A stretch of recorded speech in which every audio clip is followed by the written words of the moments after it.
January 14th, 1942.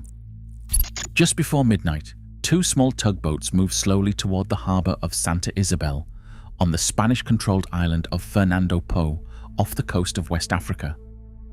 Their lights were low, their crews were quiet, and almost everything about their presence there was illegal.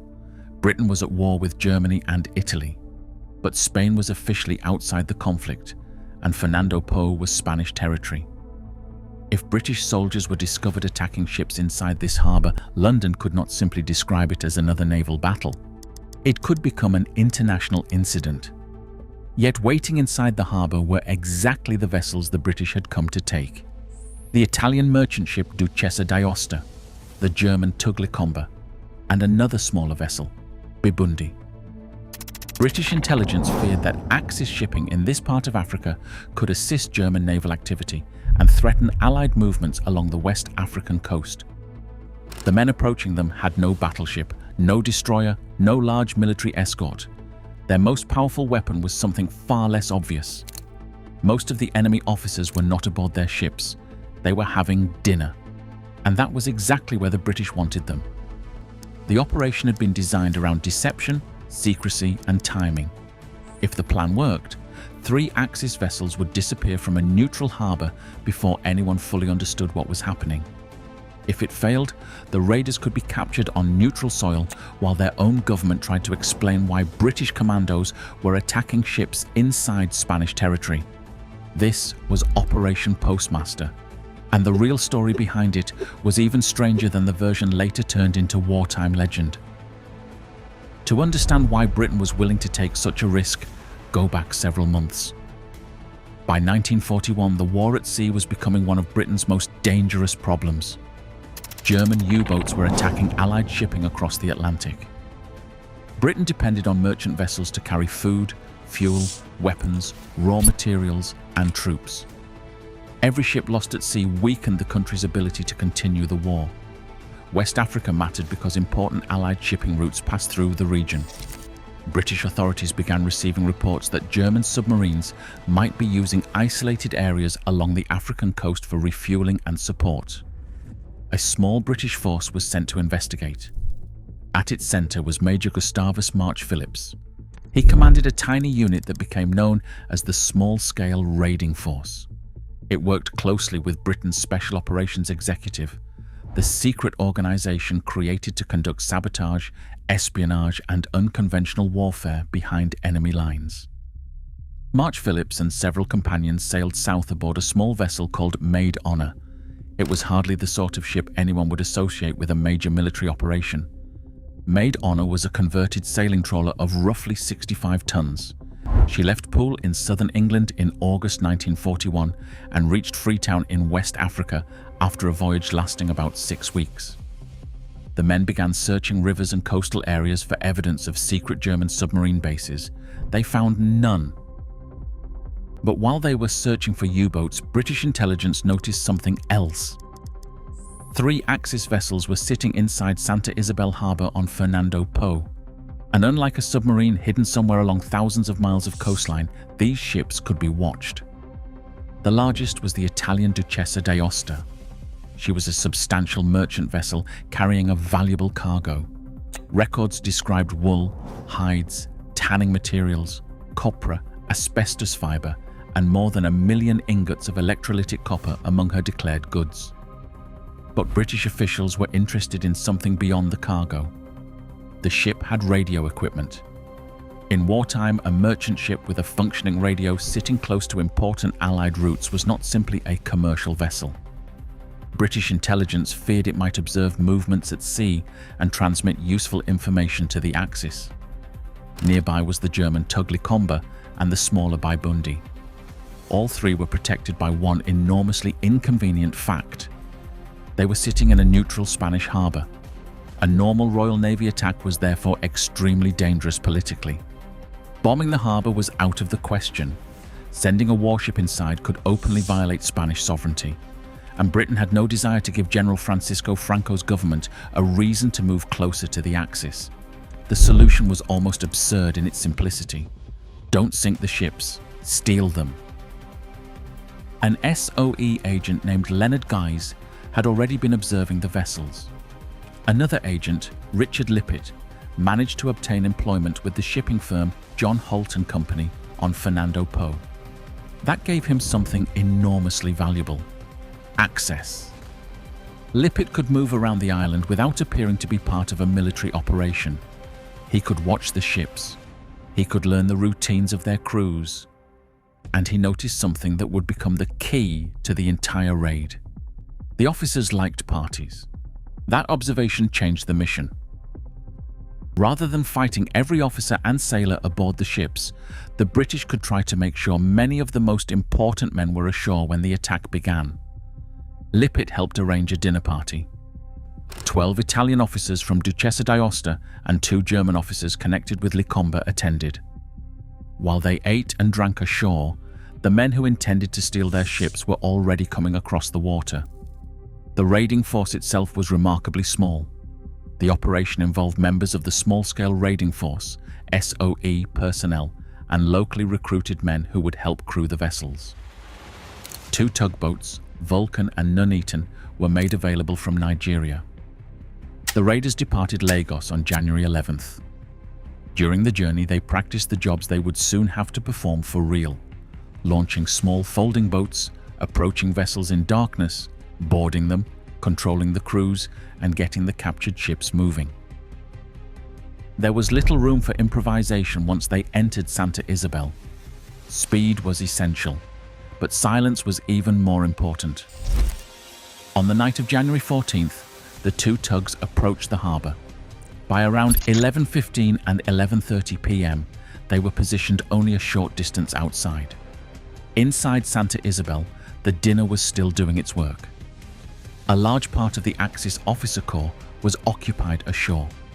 The British now faced the most dangerous few minutes of the entire operation. They had crossed the political line. There was no longer any easy way to explain their presence. Once they entered the harbour, success depended on overwhelming the ships before an alarm could organise meaningful resistance.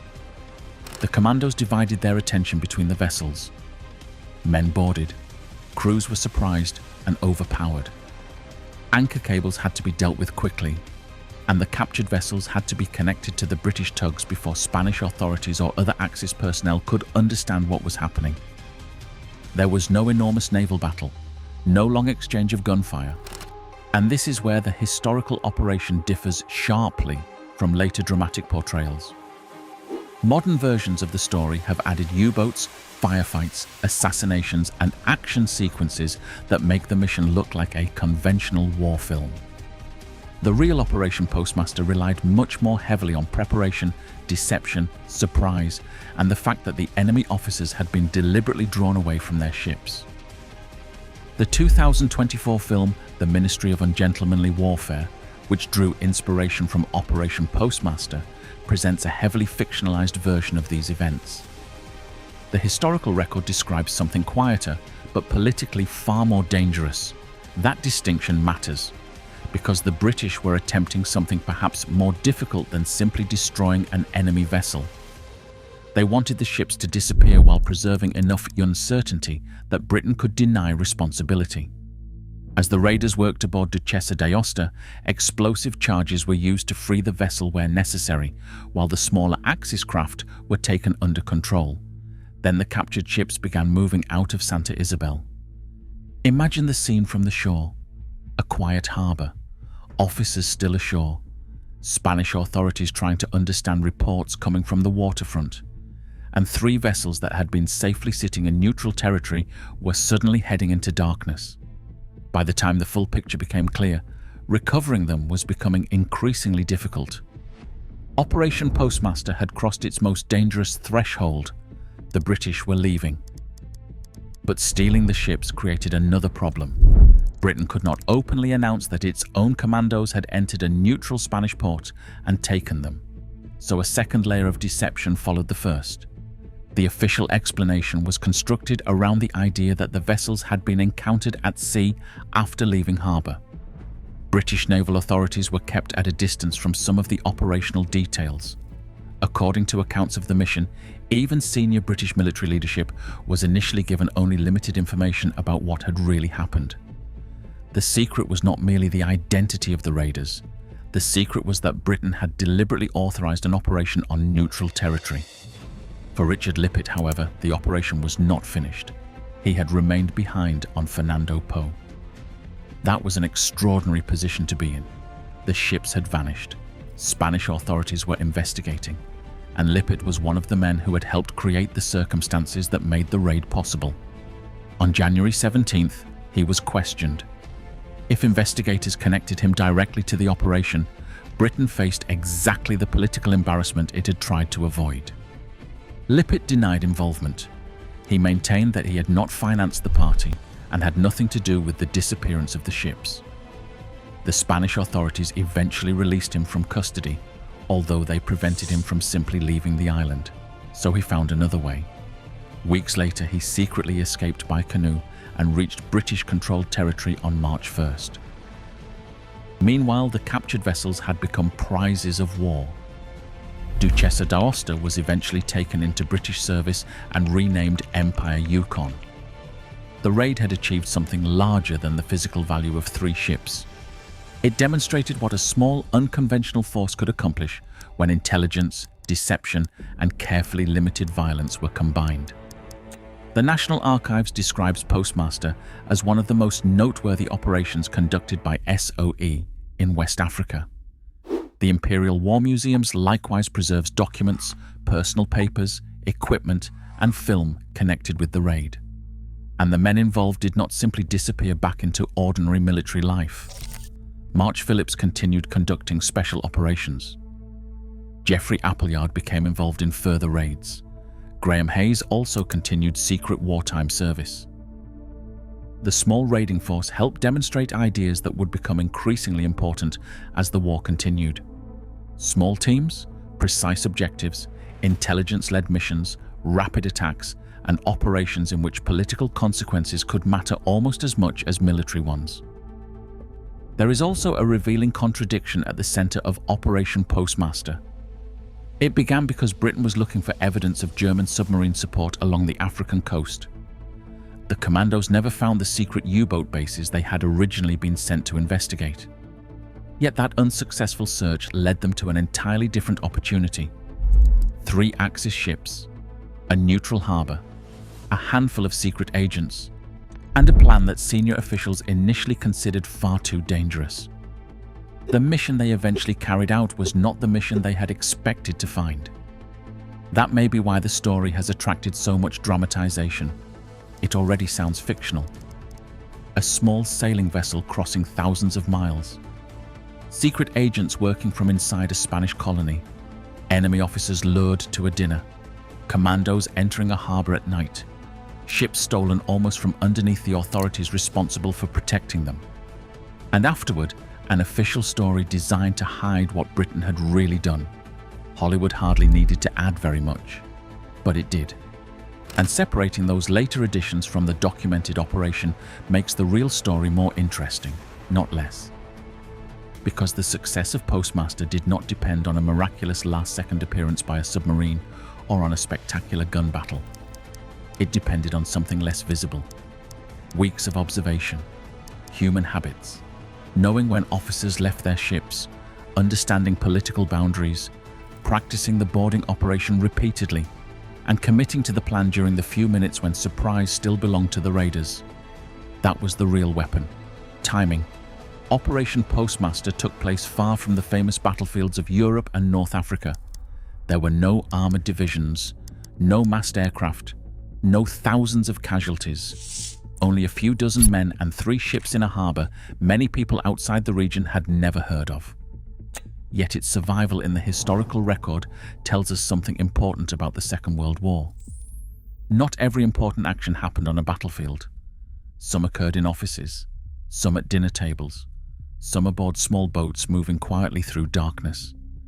And sometimes the most dangerous part of a secret operation was not defeating the enemy. It was making sure that by the time anyone realized what had happened, the evidence was already sailing away.